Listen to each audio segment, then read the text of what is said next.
ভরতপুরের suspended বিধায়ক হুমায়ুন কবিরের মেয়ে শ্বশুর বাড়ির সম্পত্তি বাজেয়াপ্ত করার নির্দেশ দিল আদালত। এনডিপিএস মামলায় এই নির্দেশ হাতে পেল পুলিশ। এবং ইতিমধ্যেই আপনাদের জানিয়ে রাখি, এই মাদক মামলায় মূল অভিযোগ রয়েছে হুমায়ুন কবিরের মেয়ের শ্বশুর এবং তার ভাইয়ের বিরুদ্ধে। মোট 10,73,75,000 সম্পত্তি বাজেয়াপ্তের নির্দেশ দিয়েছে আদালত। লালগোলা সহ 17টি জায়গায় হুমায়ুন কবিরের মেয়ের শ্বশুরের সম্পত্তি। আমাদের প্রতিনিধি পার্থ প্রতিম ঘোষ এই মুহূর্তে আমাদের সঙ্গে রয়েছেন। পার্থ, আদালত ঠিক কি নির্দেশ দিয়েছে এবং যেমনটা জানা যাচ্ছে যে 10 কোটিরও বেশি টাকা সম্পত্তি বাজেয়াপ্ত করার নির্দেশ হাতে পেল পুলিশ। দেখো, এই নির্দেশ হাতে পাওয়ার পরবর্তীকালে পুলিশ কিন্তু একেবারে সম্পত্তি বাজেয়াপ্ত করা, ফ্রিজ করার যে প্রক্রিয়ার কাজ সেটা ইতিমধ্যে শুরু করে দিয়েছে। যার মধ্যে মুর্শিদাবাদের লালগোলায় সেখানে 3টি জায়গায় ইতিমধ্যে কিন্তু ফ্রিজ করা হয়েছে। যার মধ্যে হুমায়ুন কবিরের মেয়ের শ্বশুর বাড়ি, একটি বাড়ি, সেই বাড়ি রয়েছে, একটি লজ রয়েছে, এছাড়া একটা স্কুল বাড়ি রয়েছে এবং সেইটা কিন্তু ইতিমধ্যে ফ্রিজ করা হয়েছে এবং সেখানে পুলিশের তরফ থেকে বোর্ড লাগিয়ে দেওয়া হয়েছে এবং সেখানে বলা হচ্ছে যে মাদক মামলার যে ধারা, সেই ধারাতে এই যে সম্পত্তিগুলো রয়েছে সেই সম্পত্তিগুলো তারা ফ্রিজ করেছে। এবং ইতিমধ্যে তোমায় বলবো সেটা হচ্ছে যে প্রায় 10,73,75,000 টাকার এই সম্পত্তি, সেটা কিন্তু বাজেয়াপ্ত করা হবে, তেমনটাই কিন্তু নির্দেশ পুলিশ পেয়েছে এবং সেই মতো ফ্রিজ করার প্রক্রিয়ার কাজ শুরু করে দিয়েছে। পাশাপাশি এই যে জায়গাগুলো রয়েছে তার মধ্যে প্রায় 15টি জায়গা এমন রয়েছে যার মধ্যে 3টি জায়গা আজকেই কিন্তু ফ্রিজ করা হয়েছে এবং আগামী দিনে আরও কিন্তু যে বাকি সম্পত্তিগুলো রয়েছে সেগুলোকে বাজেয়াপ্ত করা হবে। এর পাশাপাশি মুর্শিদাবাদ জেলার পুলিশ সুপার ধৃতিমান সরকার তিনি জানিয়েছেন যে আগামী দিনে তারা কিন্তু দেখছে যে এই মাদক মামলা বা মাদকের টাকায় যারা সম্পত্তি বানাচ্ছে সীমান্তবর্তী এলাকায়, সেক্ষেত্রে সেই সম্পত্তি বাজেয়াপ্ত করা হবে এবং নিলাম করা হবে। এর পাশাপাশি এই যে মামলাটি রয়েছে লালগোলার যে মামলা, যে মামলায় হুমায়ুন কবিরের মেয়ের শ্বশুর বাড়ির এই যে সম্পত্তি, সেই সম্পত্তি সংক্রান্ত বিষয় যে মামলা, সেই মামলায় তারা খতিয়ে দেখছে যে এই টাকা অন্য কোনো খাতে ব্যবহার করা হয়েছে কিনা, এমনকি সমাজকে বিভাজন করতে সেই টাকা কোনো রকমের ব্যবহার করা হয়েছে কিনা, সেই বিষয়টা দেখা হবে বলে মুর্শিদাবাদ জেলা পুলিশ সুপার ধৃতিমান সরকার তিনি কিন্তু জানিয়েছেন। এবং ইতিমধ্যেই সম্পত্তি বাজেয়াপ্ত করার যে কাজ, সেটা আজকের থেকেই পুলিশের তরফ থেকে অর্ডার পাওয়ার পরেই আমরা দেখলাম সেটা কিন্তু শুরু হয়ে গেল। পার্থ, তুমি আমাদের সঙ্গে থাকো। আরেক প্রতিনিধি সরাসরি রাজীব চৌধুরী আমাদের সঙ্গে রয়েছেন। রাজীব, ইতিমধ্যেই যেমনটা জানা যাচ্ছে যে ভরতপুরের সাসপেন্ডেড বিধায়ক হুমায়ুন কবির তার মেয়ের শ্বশুর বাড়ির সম্পত্তি বাজেয়াপ্ত করার নির্দেশ দিল আদালত। এনডিপিএস মামলায় এই নির্দেশ দেওয়া হয়েছে।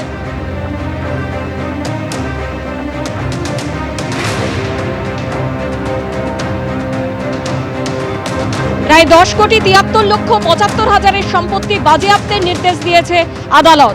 মাদক মামলায় সম্পত্তি বাজেয়াপ্তের নির্দেশ পেল পুলিশ। আমাদের প্রতিনিধি রাজীব চৌধুরী সরাসরি আমাদের সঙ্গে রয়েছেন। রাজীব, 10 কোটিরও বেশি টাকার সম্পত্তি ইতিমধ্যে বাজেয়াপ্তের নির্দেশ দিয়েছে আদালত এবং সেই প্রক্রিয়া ইতিমধ্যে পুলিশ শুরু করতে চলেছে।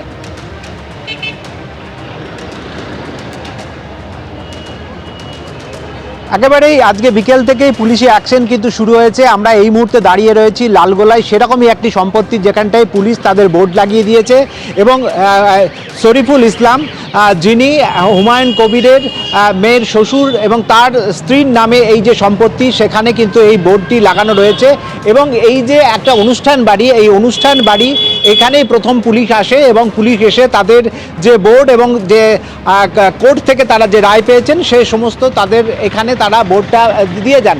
এরপরেই তারা একটি স্কুলে যান এবং তারপরে সর্বশেষ হুমায়ুন কবিরের মেয়ের যে শ্বশুর বাড়ি এবং সেখানে যান এবং সেখানে সরাসরি হুমায়ুন কবিরের যে মেয়ে তার সঙ্গে তারা কথা বলেন এবং সেই কথা বলার পরে তাদের যে সরকারি যে নির্দেশাবলী রয়েছে সেগুলো তাকে জানান এবং তারপরই সংবাদ মাধ্যমের মুখোমুখি হয়ে হুমায়ুন কবিরের মেয়ে কিন্তু সরাসরি অভিযোগ করেন এই গোটা বিষয়টি কিন্তু রাজনৈতিকভাবে হুমায়ুন কবিরকে মেলাইন করার জন্য এটা করা হয়েছে এবং শাসক দলের পক্ষ থেকে করা হচ্ছে বলে হুমায়ুন কবিরের মেয়ে অভিযোগ করেন। কিন্তু এই যে ঘটনায় এই যে 15টি সম্পত্তি যা এখানে বাজেয়াপ্ত করা হবে, যা 3টি ইতিমধ্যেই বাজেয়াপ্ত হয়েছে, আরও সম্পত্তি বাজেয়াপ্ত করা হবে বলে আমরা পুলিশ সূত্রে জানতে পারছি।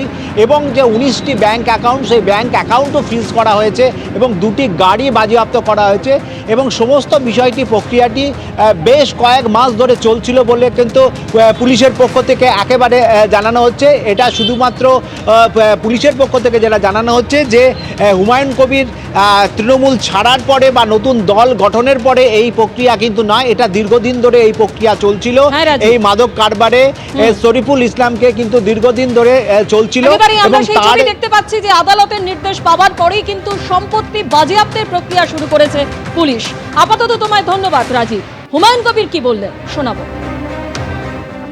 হুমায়ুন কবিরকে সরাসরি পলিটিক্যালি মোকাবেলা করতে পারছেন না রাজ্য সরকার বা পুলিশ মন্ত্রী মমতা বন্দ্যোপাধ্যায়। তিনার মুর্শিদাবাদের পুলিশ পিডির পুলিশ সুপার কে সানিরাজ সাহেব থাকতেই এটা 2 মাস আগে থেকেই চক্রান্ত। আমি যখন সাসপেন্ড হই তারপরে থেকে এর মোকাবেলা আমরা করব। আর কতদিন এই ক্ষমতা থাকে সেটাও আমরা দেখব। মুসলিম সমাজকে এটা আমি আরো বেশি করে বলবো যে আজকে মমতা ব্যানার্জি মুসলমানদের কি চোখে দেখে, কতটা প্রতিহিংসা পরায়ণ, এবং সরাসরি হুমায়ুন কবিরকে না পেয়ে মুর্শিদাবাদের পুলিশ পিডির পুলিশ এটা করতে দিন।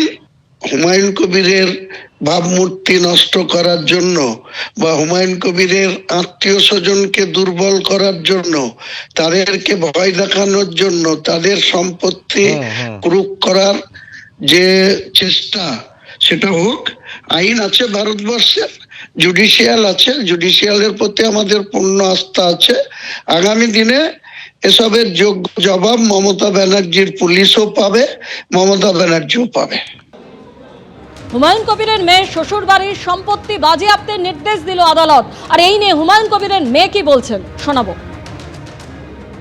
তো বাবার জন্য, বাবার ওপর দুশ্মনী বের করার জন্য এটা মমতা ব্যানার্জি লোক করছেন। যেহেতু বাবার ওপরে কিছু করতে পারছেন না, তাই মেয়ে শ্বশুর বাড়িতে আঘাত করলে তো বাবার আঘাত হবেই, সেই জন্য এরকম করছে। না, আগে থেকে না, যখন থেকে পার্টি চেঞ্জ হলো, বাবা নতুন জনতা উন্নয়ন পার্টির চেয়ারম্যান নিজে হলো, তখন থেকে এই যে এইসব কিছুর পর থেকেই হয়েছে শুরু, তার আগে থেকে না। হঠাৎ করে একেবারে রাজনৈতিক প্রতিহিংসা, আর কিছু নয়। কারণ নর্মাল যদি হতো তাহলে হেডলাইনটা জাস্ট আমার শ্বশুর মশাইয়ের হতো, হুমায়ুন কবিরের মেয়ের শ্বশুর বাড়ি হতো না হেডলাইনটা। তাহলে সেটা আমার শ্বশুর মশাইয়ের নাম দিয়ে হতো, সেটা হুমায়ুন কবিরের নাম দিয়ে হেডলাইন দিয়ে হতো না কখনো যে হুমায়ুন কবিরের মেয়ের শ্বশুরের এটা হচ্ছে, ওটা হচ্ছে, জামাইয়ের এটা হচ্ছে। তাহলে নর্মালি যার প্রবলেম তাকে দিয়ে সলভ করানোর চেষ্টা করা হতো। হুমায়ুন কবিরকে কি আসন সমঝোতার বার্তা দিয়েছে তৃণমূল কংগ্রেস? অন্তত এমনটা দাবি করছেন স্বয়ং হুমায়ুন কবির। প্রশাসন এবং তৃণমূলের দালালদের মাধ্যমে বার্তা এসেছে বলে তিনি দাবি করেছেন। একসময় তৃণমূল আমাকে যথেষ্ট অপমান করেছে, এখন অনেকে বলছে আসন সমঝোতা করতে। আর কি বললেন শুনুন।